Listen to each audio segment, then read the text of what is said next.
So hello and good evening everyone. Welcome to yet another video from PyNet Lab. So in today's video, we are generally going to talk about EIGRP successor and feasible successor. So these are the two terms that you guys might have come across whenever you are learning EIGRP. So you might know, as we all know, like out of all the routing protocols that we have learned so far in our journey in CCNA and CCNP. And out of all this routing protocol, we have also learned about EIGRP. And unlike other routing protocols, EIGRP is one of the routing protocol that provides the fastest convergence. Okay? So the reason is that why the EIGRP has the fastest convergence is directly relatable to the successor and the feasible successor. So in simple terms, if I would like to break down the terms like successor, so we say like successor is the best route to any destination in your network. Okay, and it has the lowest distance possible. And just like that, we have the feasible successor. So when it comes to feasible successor, this is like the second best route to the destination. Okay, and it has like a slightly greater distance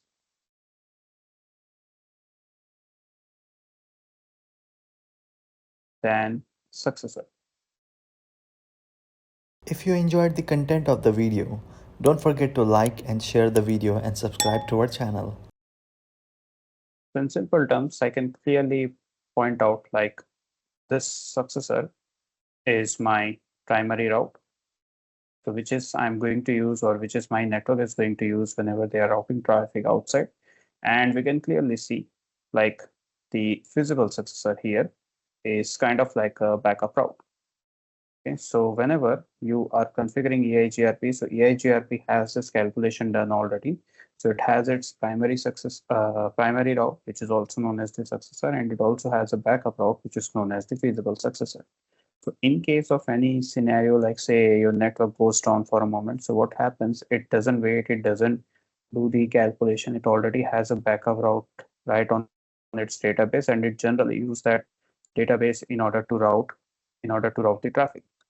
Okay, so that is one of the advantage that you get when you are configuring feasible successor. And coming on to the successor, as you guys might have already know, like there is a term that is known as ECMP, which stands for equal cost multipathing. So here we have like 4 paths. Okay. So if you happen to have multiple routes to the destination with the same exact routing properties or attributes, then all those routes are generally used by the by the EIGRP for routing. Okay, so let's try and let me show you how to see or how we can configure successor path here. So in order to select the feasible successor, there is a rule that is defined as feasibility criteria. So if a router has multiple options,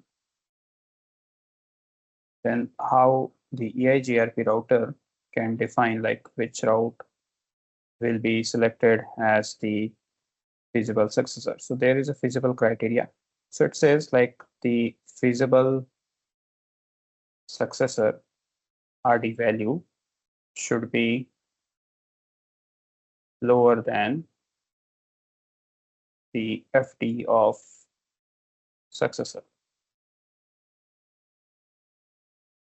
Okay, so say if I have two routes, so if I'm on R1 and I wish to communicate with my R2, and in order to do communication, I have say two routes. Okay, so the distance with the two route is something like 3072, and the distance from the second route is something like 5336. So here we can clearly see like this is the So yeah, coming back to the feasibility criteria. So like we said, the feasible successor's RD should be less than the FD of the current successor. So if I say like, if I simply want to create like RD should be less than the FD. So this is the feasibility criteria that the EIGRP routers use in order to determine the feasible successor. Now, if I just go back to my lab, let me just take you to a lab environment that we have created in which we will be using or in which we will be focusing on the successor, the concept about the successor and the feasible successor. So this is the lab environment that I have created. So here, as you can see, I have somewhat like 4 routers, and on the other side, I have VPC5, which is acting as my client, and I have VPC6, which is acting as my another client. So we can say like this one here is the source, and the other one here is the destination. Now, in order to reach from source to destination, as you can clearly see, I have two options. Either I can go via router number 2, or either I can go via the router number 3, and that's it. So if I just pull up my router number 1, so this is my router number 1. So if I just simply run the command like show IP route EIGRP, so here you can clearly see that in order to reach my destination, which is 192.168.20.0, I have one route that leads me through 11.2.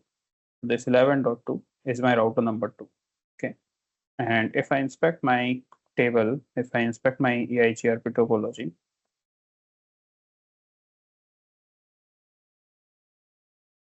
so if I just explore my EIGRP topology, now just keep in mind, like even though your router might have like feasible successor to the destination, but only the successor is kind of like displayed onto the routing table. So when you run the command like show IP route, it will present you the routing table that you have. And here you can see like it is only showing me the best route. So out of all the multiple options that I have as of now in my network, in order to reach the destination, my routing table will only hold the best route uh, there is in order to reach the destination. So this is as per my EIGRP configuration, this route here that we are seeing is the best route. Okay. Now, if I just inspect the topology database and if I press enter, so here you can see like in order to reach the destination. So here is my destination. Okay. And here, as you can see, I have one successor clearly mentioned. I have one successor, and the FT of that successor is 3328. And if you pay attention to the below two lines, we can clearly see like the one route leads to 11.2, which is my route number 2, having the FD feasible distance as 3328 and the RD as 3072. And this is the interface to which I'm connected. I also happen to have a second connection that actually leads me through the 12.3 router, which is my router number 3. And here we can see like the FD is 26368, whereas the RD is 3072. And this one is leading through the gig 0x1 interface. So we can clearly see like my FD is this. So my current FD is 3328. So if I just go back to my slide and if I write down this formula once again, so right now my FD here, as per our diagram, we saw that our FD is 3328. Okay. And if I just go back to the lab and this is the RD. So this one here is the RD. So if I just write it down, the RD value, it is something like 3072. So here we can clearly see like my RD is totally less than my current successor's FD. So this route is optimal for the feasible successor. Okay. So if I try to ping, if I just go to my VPC number 5, and if I check my IP address,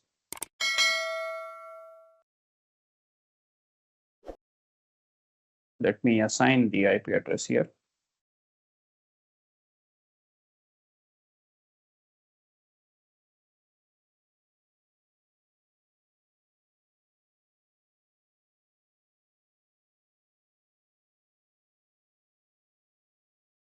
And let me save this one. And I seem to be, I need to configure the IP address on the VPC6 as well. So here I am on my VPC6. show IP. So no IP here. Let me configure an IP.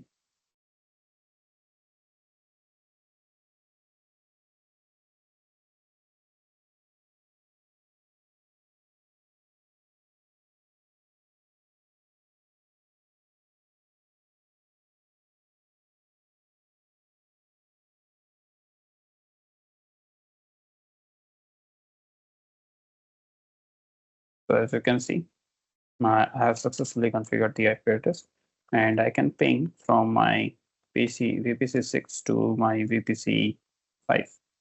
So if I put the IP address, as you can clearly see that I'm able to reach my destination. And if I do a trace RT command,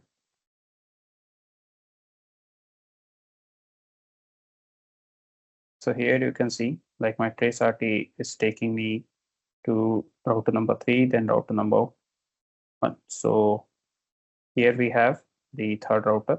Let me try it from the VPC 5.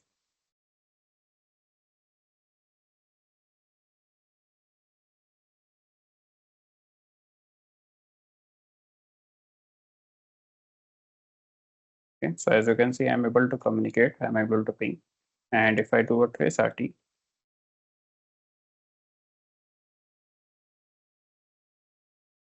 so here you can see the trace RT, it is taking me from the router number 2, that is 11.2. As you can see here, this is my 11.2 IP. Okay, and I do have a alternate route, but that route is not being as of now used because the route from route number 2 is being considered as the best route. Okay, so let me do one thing. Let me go to my router number 2 and let me make some changes.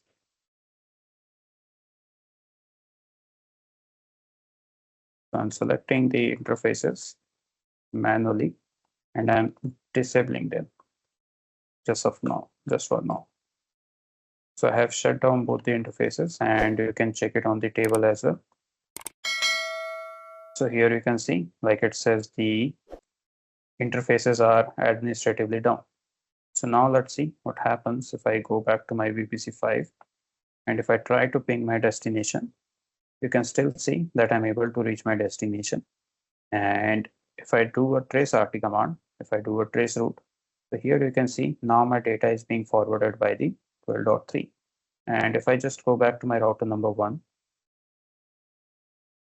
and if I run the command like show IP route EIGRP, so you might notice that we have the route to the destination from the router number 3 because my router number 2 is by some reason, is down. So as you can see, the moment I disable my router number 2's interface, the alternate route or the backup route that we have, it becomes the active route, and all the traffic that is generated on router number 1 is being forwarded to router number 3 or the feasible successor route.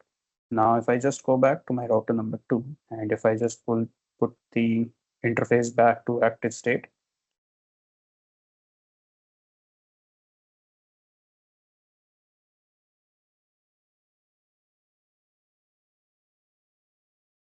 okay, so I just enable both the interfaces. So now if I just once again go back to my VPC 5, if I just try to ping my destination once again, so you might notice that I'm actually able to reach my destination. Okay, and if I do a trace command, so here you can see I'm back again using the router number 2, and you can further confirm this thing by going to router number 1 and trying the command like show IP route EIGRP. Okay, so here you can see now once again the route from route number 2 is being now active because this was the successor route. I still have the feasible successor, and that feasible successor will become active as soon as my active route or the successor route becomes down. Okay, so that's all about it, the feasible and the feasible successor route. So I hope you guys did understand the concept here. Now please let us know in the comment what's the next topic that you would like to listen. So thank you everyone. See you in the next video.